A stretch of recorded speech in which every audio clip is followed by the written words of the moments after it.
CM Revanth Reddy బృందం Japan పర్యటన నేటితో ముగియనుంది. నేడు హిరోషిమాకు రేవంత్ బృందం వెళ్లనుంది.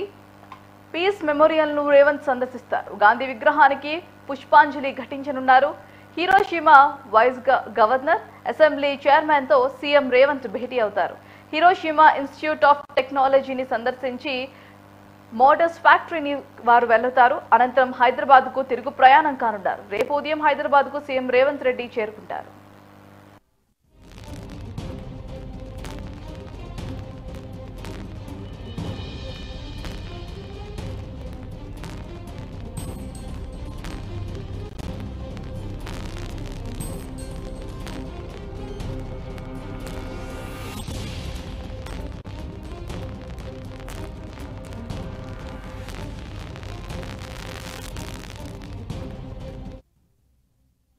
తెలంగాణ సీఎం రేవంత్ రెడ్డి బృందం జపాన్ పర్యటన నేటితో ముగియనుంది. నేడు హిరోషిమాకు రేవంత్ బృందం వెళ్లనుంది.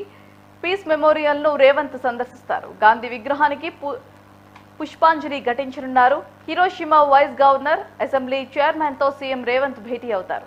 హిరోషిమా ఇన్స్టిట్యూట్ ఆఫ్ టెక్నాలజీని సందర్శించి మజ్దా మోటార్స్ ఫ్యాక్టరీకి ఆయన వెళ్లనున్నారు. అనంతరం హైదరాబాద్ కు తిరుగు ప్రయాణం కానున్నారు. రేపు ఉదయం హైదరాబాద్ కి సీఎం రేవంత్ రెడ్డి చేరుకుంటారు.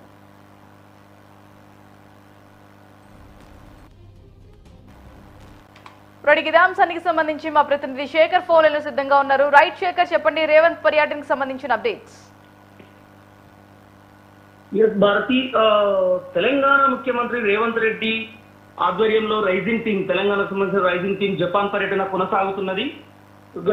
వరల్డ్ నిన్న మాత్రం జపాన్ వ్యాపారవేత్తలతో తెలంగాణ ముఖ్యమంత్రి రేవంత్ రెడ్డి బృందం, మంత్రులు దుద్దిల్ల శ్రీధర్ బాబు వరల్డ్ ఎక్స్పోలో నిన్న తెలంగాణ పెవిలియన్ ప్రారంభించి జపాన్ లో, అంటే మొట్టమొదటిసారి దేశంలోనే తెలంగాణ జపాన్ లో ఫస్ట్ టైం ఈ ఎక్స్పోలో పాల్గొనడం, వరల్డ్ ఎక్స్పోలో పాల్గొనడం అని చెప్పుకోవచ్చు.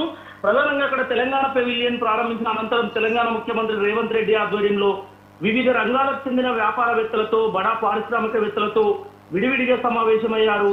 తెలంగాణకు పెట్టుబడుల లక్ష్యంగా భారీ పరిశ్రమల పారిశ్రామికవేత్తలతో, వివిధ రంగాల్లో నిష్ణాతులతో వాళ్ళు ప్రత్యేకంగా భేటీ అయ్యారు.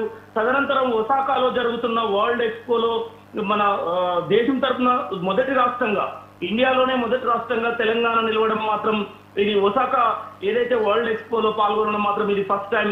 ఈ తెలంగాణ జపాన్ మధ్య చక్కటి ఏదైతే సంబంధాలను కొనసాగించాలని తెలంగాణ ముఖ్యమంత్రి రేవంత్ రెడ్డి నిన్న భవిష్యత్ ప్రణాళికల రూపకల్పన చేసుకొని తెలంగాణలో పెట్టుబడులకు, పారిశ్రామిక రంగాలకు ముఖ్యంగా పెద్దపీట వేస్తున్నాము, తెలంగాణ రైజింగ్ టీం అని చెప్పేసి వాళ్ళు చెప్పడం జరిగింది. ప్రధానంగా మా ప్రభుత్వం ఏదైతే తెలంగాణ ప్రభుత్వం సులభతరంగా పారిశ్రామిక విధానాలను అనుమతిస్తుంది అని చెప్పేసి మన పారిశ్రామిక జపాన్ లో ఉన్న పెద్ద పరిశ్రమలను ఆహ్వానించడానికి చాలా కృషి చేసిన పరిస్థితి మనకు నిన్న కనబడుతున్నది. అలానే ప్రపంచంలోనే వివిధ దేశాలకు కూడా ఎగుమతి చేసుకుంటందుకు తెలంగాణకు ఒక గమ్యస్థానంగా మీరు ఎంచుకోవాలని చెప్పేసి జపాన్ లో ఉన్న పారిశ్రామికవేత్తలకు తెలంగాణ ముఖ్యమంత్రి రేవంత్ రెడ్డి సూచించిన పరిస్థితి కనబడుతున్నది. అలానే ఒసాకాలో సూర్యోదయం లాంటి కొత్త అధ్యాయం తెలంగాణలో ప్రారంభమవుతుంది అని చెప్పేసి కొన్ని వ్యాఖ్యలు చేశారు. ప్రధానంగా అక్కడ ఎంతసేపు ఉన్న పారిశ్రామికవేత్తలని, బడా కంపెనీలని ఆహ్వానిస్తూ 30,000 ఎకరాల్లో తెలంగాణలో ఫ్యూచర్ సిటీ నిర్మాణం కాబోతున్నది కనుక ఖచ్చితంగా జపాన్ లో ఉన్న వ్యాపారవేత్తలు, పారిశ్రామికవేత్తలు తెలంగాణలో పెట్టుబడి పెట్టడానికి ముందుకు రావాల్సిందిగా, పెట్టుబడుల లక్ష్యంగా తెలంగాణ రైజింగ్ టీం మాత్రం జపాన్ లో పర్యటన కొనసాగుతున్నది. ఇంకా నిన్న మాత్రం ఒసాకాలో వరల్డ్ ఎక్స్పోలో ప్రధానంగా దానిపైనే చర్చించినట్టుగా మనకు తెలుస్తున్నది. Bharati, right, thanks for the update Shekhar.